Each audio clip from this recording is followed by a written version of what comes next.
Hey everyone, welcome back to my kitchen. My name is Mindy Banks. I'm the Flip Flop Chef and I am excited to share a sourdough class with you guys today. So I have lots of stuff here as you can see, and it feels a little bit crowded and my brain does too, but I'm excited to share what I've learned about sourdough with you guys.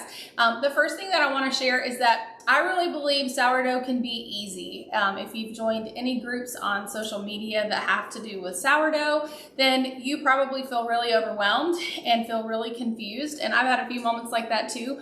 But what I learned is that there are some really simple recipes for sourdough bread that are really versatile that you can make in different ways, and it doesn't have to be complicated. So I hope that the tips that I share with you guys today will help you understand how you can start your sourdough journey. I'm not one to make New Year's resolutions, but every year I kind of decide what I want to, what goals I want to set for myself, whether it be business goals or food goals is what I call them, when I want to learn a new cooking technique or style. So this year, sourdough was one of the things on my New Year's list of things that I wanted to accomplish. And I was invited to a sourdough class and I got to learn some of the basics. And really, what I learned in that class is really all that I feel like you really need to know to get started. And so let's go ahead and dive right in. I've done a lot of prep work ahead of time so that you guys will be able to see every stage of the bread making that I'm going to show you today without having to do a lot of waiting.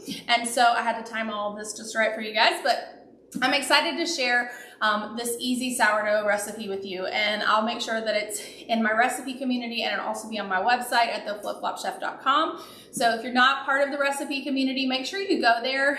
You can go to theflipflopchef.com and click the button at the top of the page and it'll redirect you to the group. So let's go ahead and get started. So we're going to talk about sourdough starter. We're going to talk about every step to making a beautiful loaf of bread. And I have several things that I've already baked, so you'll be able to see some of this, the finished product too.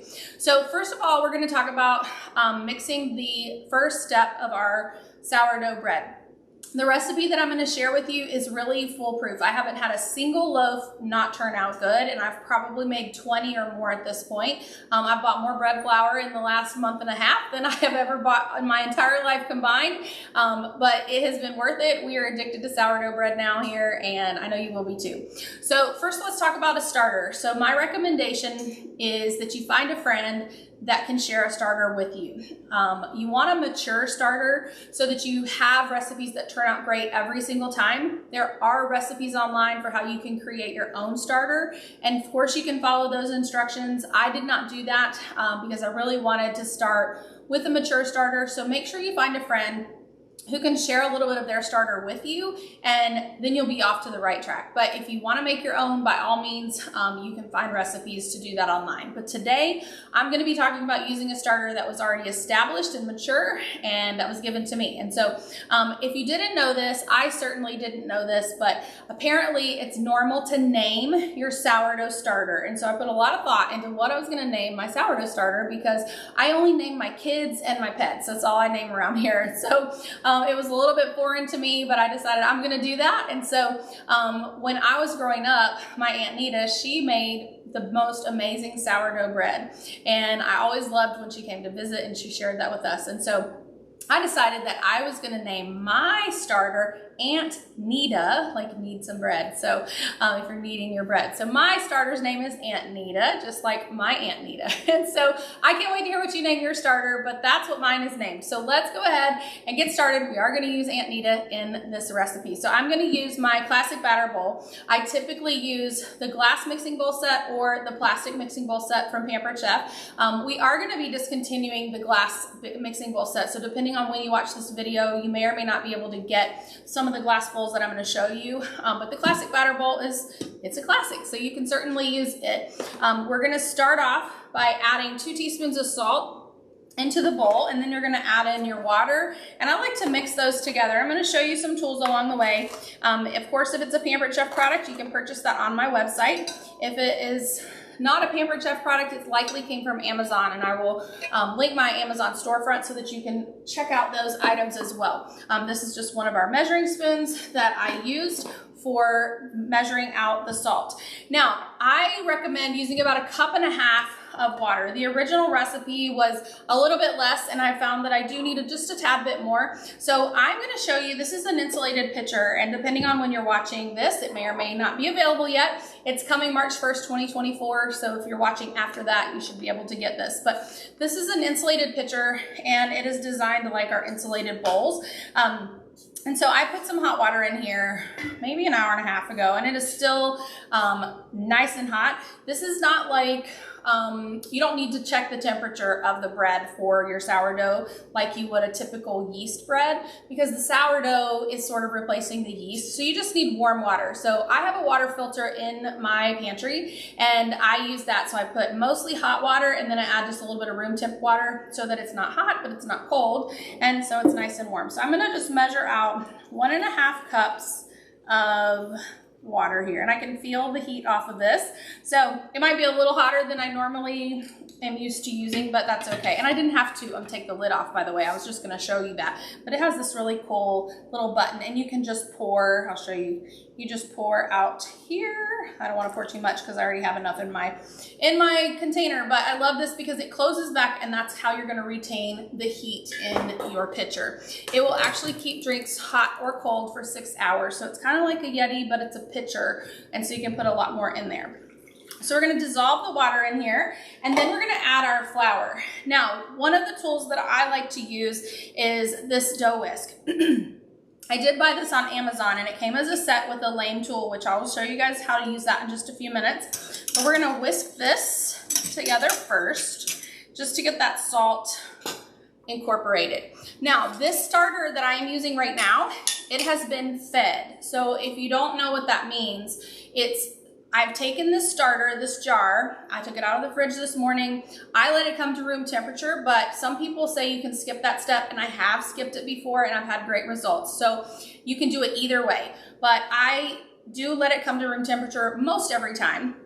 And then I feed it by adding flour and water, which I'm going to show you that step, but we're going to do that a little bit later, just so that we kind of keep things moving here. I want to maximize the time as best as I can. So we're going to do 1/2 cup of fed starter. And so see, I've got more back in here that I'm going to save for my next recipe. So we're going to pour this in and scrape that out. And I'm going to use this dough hook this whole process. Now, if you like, you can use the deluxe stand mixer to mix your bread. I have found with this recipe, it's just easy enough to just use the dough whisk, but you can use either. Now, there are some recipes that I have tried that I do need to actually use the mixer for that kneading step where you actually have to knead the dough for several minutes. In those cases, I definitely use the deluxe stand mixer. I have it over here, but I'm not gonna be using it for this particular recipe because I wanted to show you a recipe that's super simple that you're not going to, it's just no fail, right? Now, I keep a lot of my measuring tools in my flour so I don't have to wash them every time. We're gonna use this 1/4 cup. That's what I use to feed my starter, so we'll talk about that later. And this is a new stainless scoop that's coming from Pampered Chef. We're gonna do 4 cups of flour. Now, I like to fluff the flour. I'm gonna count, hopefully I don't lose my count while I'm talking. So there's 1 cup, we're gonna do 4. So fluff your flour, and then you're just scooping it into your measuring cup. You don't wanna scoop with the cup because you'll get a more compact or packed flour, and this is not a packed flour recipe. Okay, that was 2, right? All right, so let me go ahead and do the other 2 because we need a total of 4. And we're gonna mix this together. And the first step is really easy. You mix it together, you cover it, and you wait an hour, and you do the next step. But the good news is I already have another loaf of bread already ready to go for that next step. So I'm gonna put my 1/4 cup back in here because we're gonna use this again in just a little bit. Put that aside. And I do get flour everywhere. So again, we're gonna take this dough hook, and I think this lane tool and the dough hook, it's about $15 regular price. I did happen to snag it when there was a coupon, so maybe you'll get a coupon on there. And any of the links that I share from Amazon, they are affiliate links, and so I make a tiny bit of commission if you purchase from those links. And if you get to this mixing process and you find that you need a little bit more water, just add a little bit more water. You don't want the dough super wet. You want it kind of shaggy. And so I love this because this metal, I can just scrape anything that's on the sides of the bowl and then just kind of mix and incorporate that flour. So I don't think I need to add any more water. And then I just kind of pull this off of this dough whisk. And then wash my hands here. We're gonna put the lid on this and we're gonna let it just rest for 1 hour. So you guys won't see me finish this step because I will do this one off camera. So I'm gonna set this aside. I have another one already ready to go at that hour stage. So let me put my lid back on my Aunt Nita, right? And this one has been sitting for just over an hour. This is the medium glass bowl that currently is available with our 3-piece glass mixing bowl set.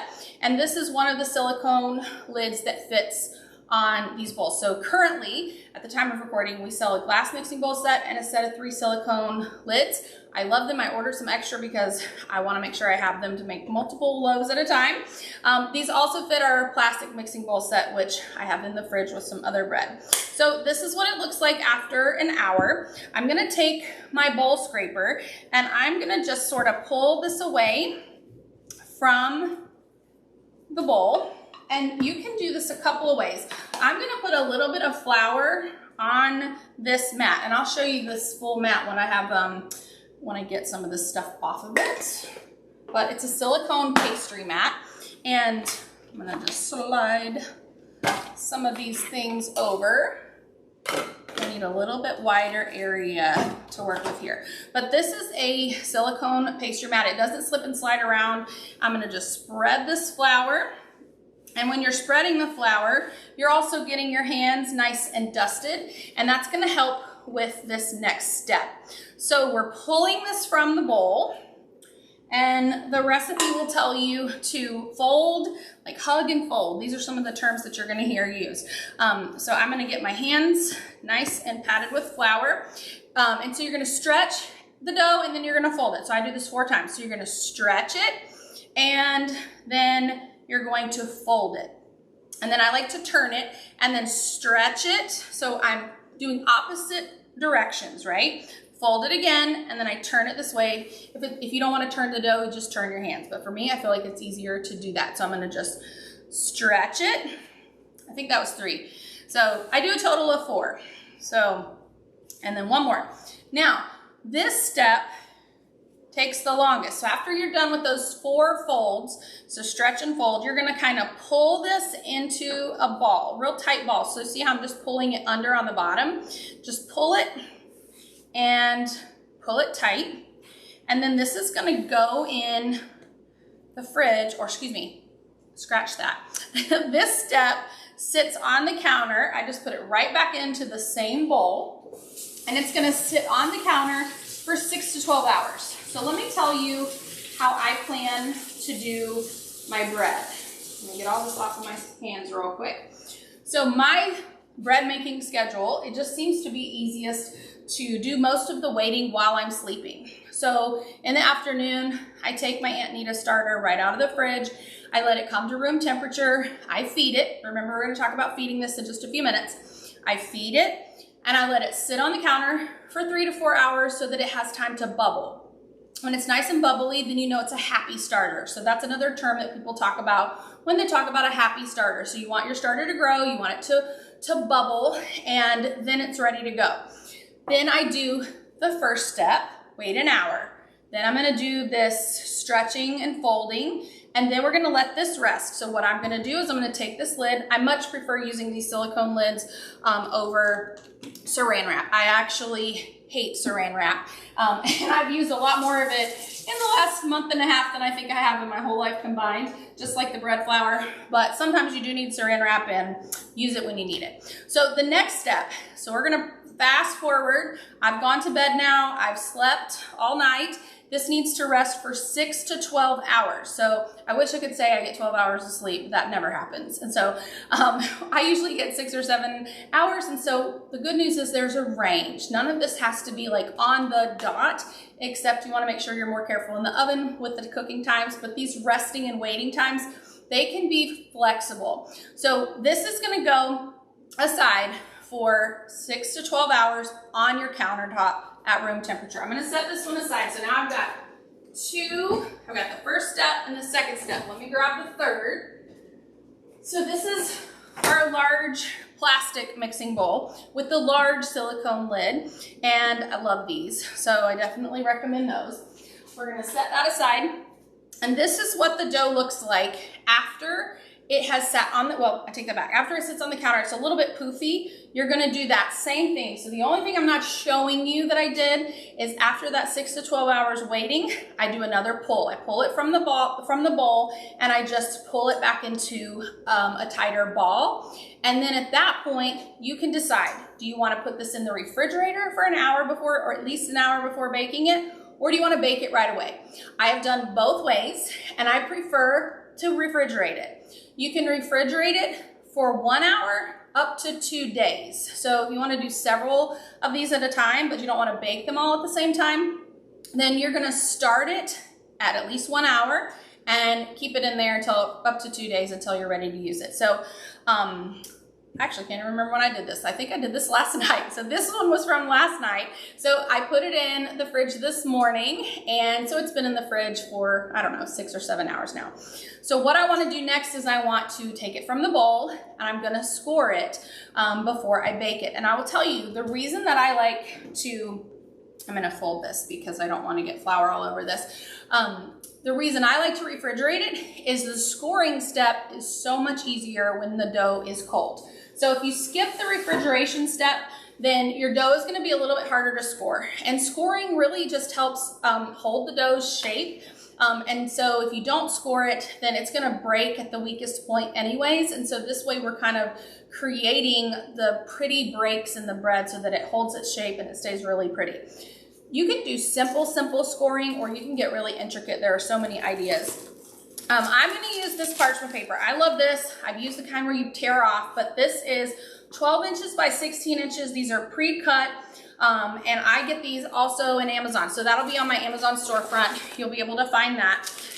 These fit our large sheet pan really, really well. So I'm just going to pull this out.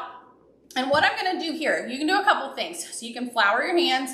I'm going to show you a different way. Sometimes I oil my hands, and this is just my oil and vinegar bottle with oil. So I just oil my hands, and then I can just pull this. You could use the dough scraper or the bowl scraper too, but I feel like at this step, I just want to keep it nice and pretty. And the oil actually helps me to do that. And so I'm just going to sort of pull and tuck. So just like we did before. And I'm going to place this in the middle of, there's a nice little bubble there. We're going to put this in the middle of the parchment paper. Let me wash my hands because they do have a bunch of oil on them. And this is where you're going to score your dough. So you're going to use a lane tool, and that's what this is called here. And this came in the set with that dough whisk. On Amazon, it was under $15 or around $15. So what I like to do, keep it simple, right? So you can score this several ways. You can go straight down the middle and just make some marks on the side, or you can just make one on the side and then do a whole bunch of little ones. So for this one, I'm going to go straight down the middle, just like this. And then I'm going to take this, it's just a razor blade on here. I did attempt this with an X-Acto knife, and it didn't work all that great. So I recommend using a razor blade. You could just use a regular razor blade, just make sure it's clean. And we're going to score this. Now, my Dutch oven is already hot, so let me grab that. Actually, what I'm going to do, to save the trips back and forth here, I'm going to take my Dutch oven out over there. I'm going to place this inside of my Dutch oven, put the lid on it, and we're going to bake this. Now, I have been baking this. I've changed up the recipe that was given to me a little bit. So I have found that at 450 degrees is best, and I use the lid on for 30 minutes and then the lid off for 10 to 15 minutes, depending on how brown you want this to be. So let me go pop this in, and I'll be back. I'm going to show you a finished loaf that I cooked on a sheet pan. So I'm going to take my Dutch oven. I'm actually going to leave it in the oven. I'm just going to take the lid off.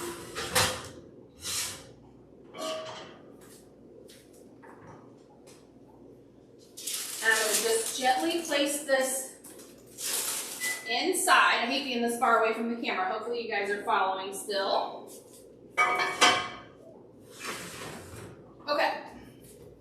Now, I have my oven rack in the middle. I'm gonna set my timer here.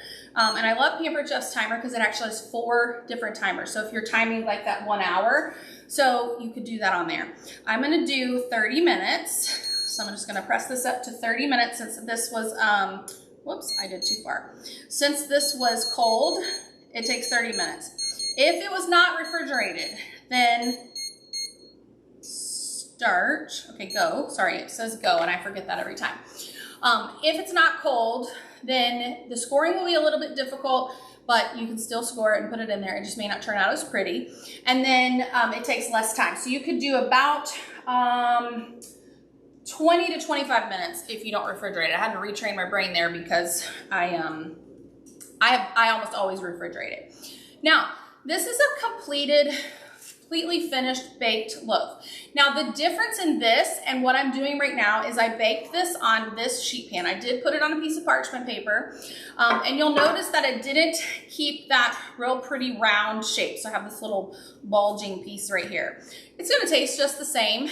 I didn't cover this, so there was not any steaming in the Dutch oven. My preference is definitely using the Dutch oven. I feel like you're gonna get the best results by using that. We do have a rock crop Dutch oven, and you can use that, but you can't use the glass lid that high of a temperature. So you would have to use foil in place of a lid if you're using the rock crop Dutch oven.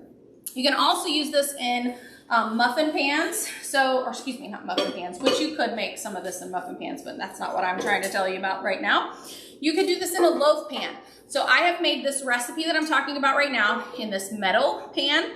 I've also made it in the stoneware loaf pan. Make sure that you oil the stoneware loaf pan really well so that it doesn't stick when you're making your bread in here. And I recommend covering it with foil. I do feel like you get a better result if you start with the baking process by covering it and then removing that.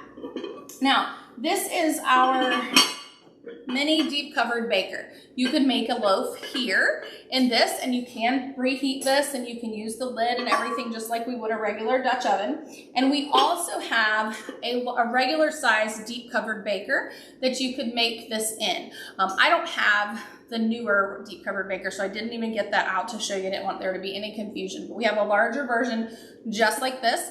The older Pampered Chef stoneware deep covered baker, we don't recommend that you preheat that one. So just be cautious of if you're using a new piece of stoneware or an older piece of stoneware. The new pieces can be preheated, the older pieces cannot. So this is what your sourdough will come out looking like if you bake this on a sheet pan without covering it in foil.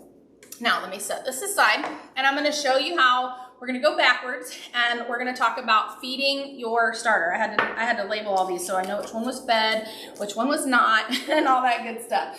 So what we're gonna do is we're gonna feed our starter. So this starter, I took it out of the fridge earlier today, and I have not fed this one yet. So there's a little bit of liquid on the top. I don't know if you guys can see that in there.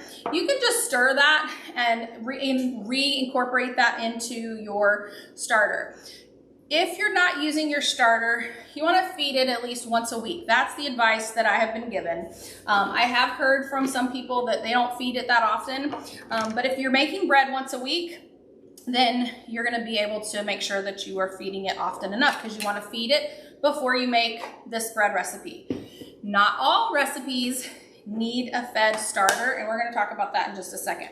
But this starter, to feed this one that I'm using, you do equal parts of flour and water. So I'm doing a 1/4 cup of flour. So I like to keep that in there. Hopefully I didn't get that dirty. And we're gonna do a 1/4 cup of room temp water. So I'm not gonna use the water in my pitcher because it's nice and hot.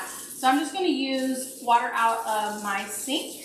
I normally get it out of my water filter just because it's filtered water. But we're gonna put a 1/4 cup of this, and then we're gonna stir this really well. And then this is gonna sit on the counter till it's bubbly. It can take a few hours for that to happen. And scrape all that off. I don't wanna waste any of that. So we'll get that all stirred And then this one is now fed. You see how easy it is? There's not a lot of work with this. It's very easy to make sourdough bread. So you feed it, then you make that first step where you mix your starter with your, I'm gonna put my sticky on this one now that I've switched them up so I know which ones to feed next. You start with you feed your starter, then you mix the water, the salt, and the starter together, and then you add your flour, you wait an hour, you pull it from the bowl, you stretch it and fold it 4 times, put it back in the bowl, wait 6 to 12 hours, and then in the morning, you're gonna pull it into a ball and you're gonna put it either in the fridge for an hour or put it right in the oven. So you can choose which way you wanna do that. Again, all these instructions are in the recipe that I'll share with you guys. It's on my website and in my recipe community. Now, let's talk about the difference between a fed starter and discard. So you're gonna see recipes online that'll say use starter. Sometimes it'll tell you fed, unfed, discard, doesn't matter. Then some recipes are gonna tell you to use a starter that has been fed. My assumption is if it doesn't tell you that it can be a discard, then you wanna feed it. So starter that hasn't been fed is a discard, okay? So if you have a recipe that can use discard, then you can just skip that step of feeding it unless you don't have enough starter and you need to increase the amount of starter that you have.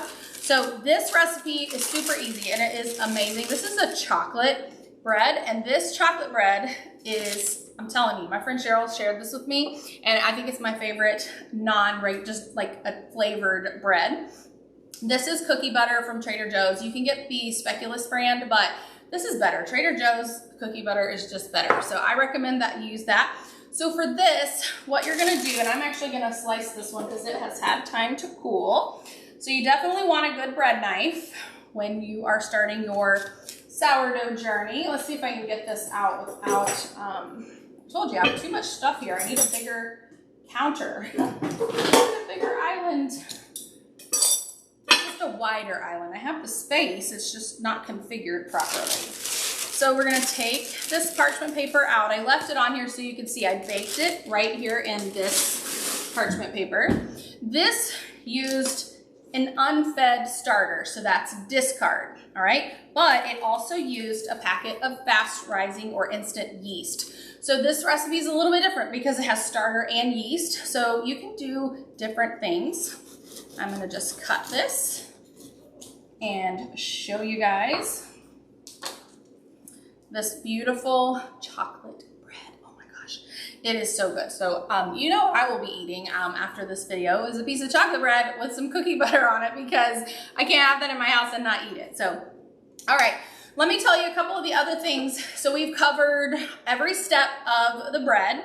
The only thing you haven't seen yet is me taking the lid off, which I will do after that 30 minutes is up. That probably will not be on camera. I will take the lid off, I will bake it for another 10 minutes, and then I will take it out and I'll have a beautiful loaf of sourdough bread. But in the meantime, I wanna tell you a few other things. So we talked about getting a starter from a friend. Now, if you need a gluten-free starter, there's a website, it is culturesforhelp.com. They have gluten-free starters, and they also have starters that regular starters that you can get there too. So if you can't find one from a friend and you don't wanna make your own, those are some options for you. Now, if you're gonna be making other sourdough recipes, you probably are gonna need a few other tools. So let's use cinnamon rolls as an example. For cinnamon rolls, you're going to need something to roll them out. So I recommend our tapered rolling pin for that. And our bowl scraper comes with a bench scraper. So these are sold as a set. So you'll get both of these. This is the perfect tool to separate your dough. So the cinnamon roll recipe that I made that used sourdough discard, or actually I think it was fed sourdough starter, I had to divide the dough into fourths, and I made it in my mixer because it was one of those that needs to knead for a long time. So I separated it into 4 sections. I rolled out each section with my tapered rolling pin, and then I took this and I just cut them into the cinnamon roll. So this is perfect. Don't get dental floss, just use this. It's much easier, and then you don't have to worry about if you have flavored dental floss or something, because you definitely don't want to use that. So that's a couple of suggestions. Now, this is something else that I got on Amazon, and this has been cut in half here, but this is so that you can make French bread baguettes. So this is pretty cool. I used the exact same recipe, and I'm gonna make sure that the next ones are prettier. I did make 2 of these, So one batch of sourdough bread that we're working on right now, we'll make 2 of these loaves. So I cut them in half, I rolled them out, and I baked them here. I did bake them on top of parchment paper. I have read differing opinions on what to do. I feel like that I will try it without the parchment bread or the parchment paper, because obviously there are holes in here for a reason, and that kind of blocks the holes. This black pan fits right onto our large sheet pan. So the large sheet pan is from Pampered Chef. The baguette pan is on Amazon. It'll be in my storefront. If you can imagine this before I cut it, this has made really nice size baguettes. And so I have sliced one of these up and want to show you how you can serve this. So I have this on Pampered Chef's Lazy Susan. See if I can show you how that spins here, so you can loosen that or tighten it there. I realize my camera is a little bit too close to me, and so I apologize that I'm having to pull things back, so make sure you see them. I just sliced the baguettes, and these are super, super soft, and they are delicious. You can put butter on them and toast them. I just have them sliced up room temperature. This is Pampered Chef's garlic parmesan oil, which is my favorite olive oil from Pampered Chef. And then this one is basil infused oil. And I just added fresh basil from my tower garden right into the bowl there. And so this makes just such a pretty serving tray. And these are new stainless tongs from Pampered Chef. So I'm gonna set this aside, but this is what I did with the baguette. And then this recipe, I will say this has probably been my least favorite recipe so far.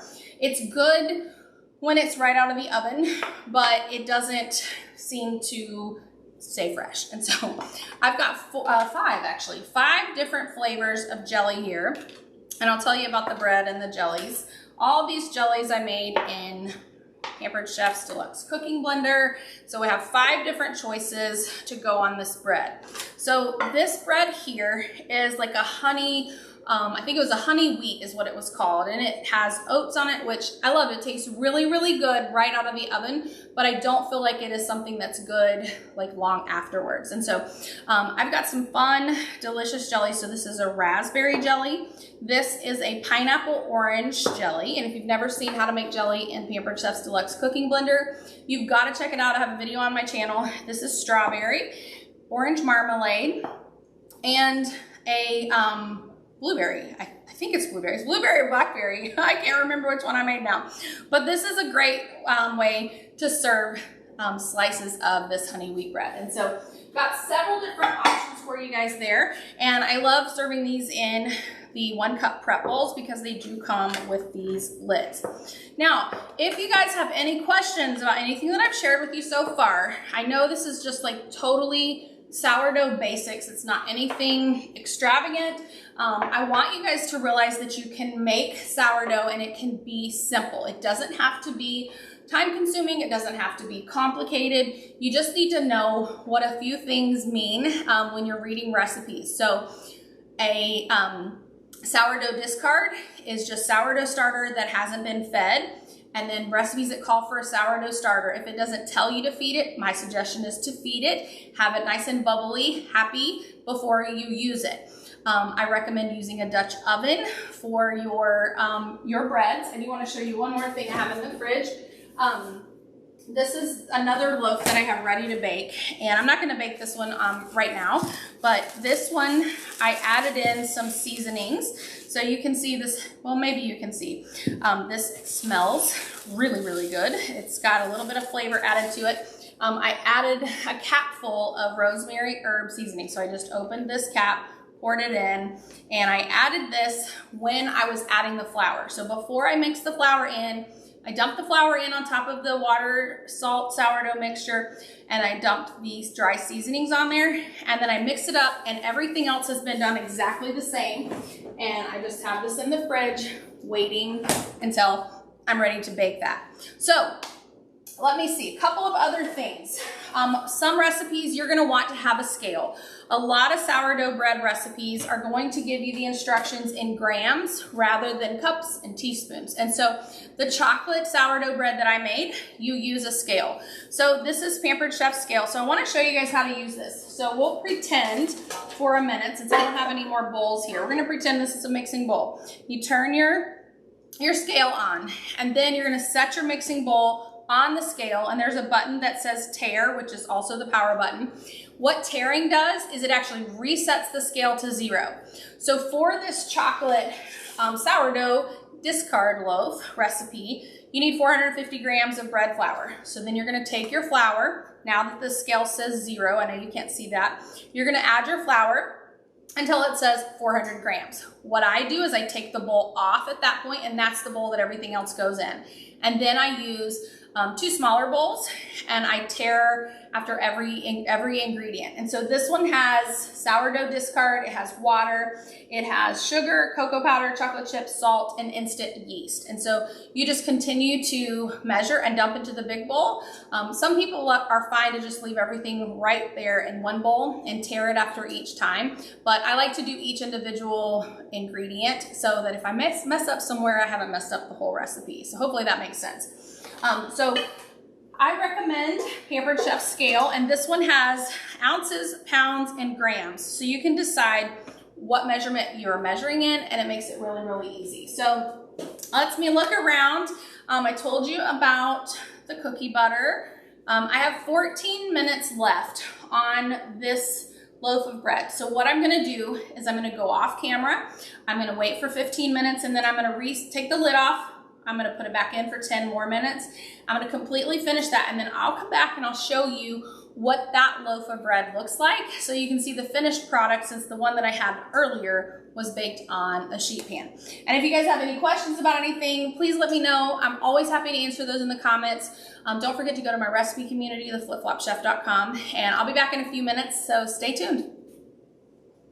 All right, I am back, and I cooked this for 10 minutes longer after I took the lid off. So this is what it looks like right now. This Dutch oven is super hot, and I'm just gonna reach in carefully and pull out the parchment. The parchment paper is not really gonna be hot, so I'm not really worried about burning myself on that, but I am worried about burning myself on this, so I'm gonna set it aside. Actually, it's sizzling on there. That's supposed to be heat safe. Let me rearrange this a little bit. I burned myself last week, and I don't want to repeat that. So this is how I recommend that you cool your sourdough. So at this point, you can remove the parchment paper. If you want to let it cool a few minutes, you can do that. But take the parchment paper off, throw that in the trash, and let this cool as close to completely as you can. I know that's such a hard ask, because who doesn't want to cut into a super hot piece of bread, right? It is better to let this cool at least most of the way. You can cut it when it's warm, but it will just cut so much nicer, and the texture inside will be so much better if you let it cool a good bit before you dive in. But isn't that beautiful? So this is how you can make the easiest sourdough recipe. I have tried several others, and I'm gonna stick with this one because it's just foolproof. I haven't had any issues with any loaf that I've made. They taste amazing. They last for a few days after you cook them. Most of the time, we are going through them faster than they would go bad. So just keep an eye on that. If you're not gonna eat all of it, I recommend that you cut it after it's cooled down and let it be cooled completely, and you can put it in a Ziploc bag and put it in the freezer. Or beeswax paper is another thing that I've heard is really good for wrapping sourdough. I'm gonna try to get some of that. And that keeps it fresher longer. So I assume you can put beeswax paper in the freezer, but I've never used that before. So if you're not eating it all, put what you're not going to eat in the freezer so it'll be ready when you're ready. So if you have any questions, please feel free to reach out to me. I told you at the beginning, I'm still a very new sourdough baker, but my biggest thing that I've learned is that it doesn't have to be complicated. So try not to make it complicated. There are so many great recipes out there that use sourdough discard. So if you think, oh, I didn't feed my sourdough starter and now I can't make anything, you can make sourdough discard pancakes, brownies, crackers, and like I said, the chocolate bread uses discard so that you aren't having to feed it first. So as long as you're keeping enough starter to where you can add some more flour to grow it a little bit more, and you're not running out of starter, then you can make plenty of things that use discard instead of a fed starter. So as I said, leave any questions you have. Don't forget to go to theflipflopchef.com to get the recipe for this bread, and also join my recipe community from there. And I look forward to helping you get anything that you need that we've used in this video today. Remember, I'm a consultant with the Pampered Chef. I've been with them over 25 years now, which is so hard to believe still, but I would love the opportunity to be your consultant and help you with anything that you need to purchase. So be sure to watch for the next video, but that's all I have for now. I'll see you next time. Bye everyone.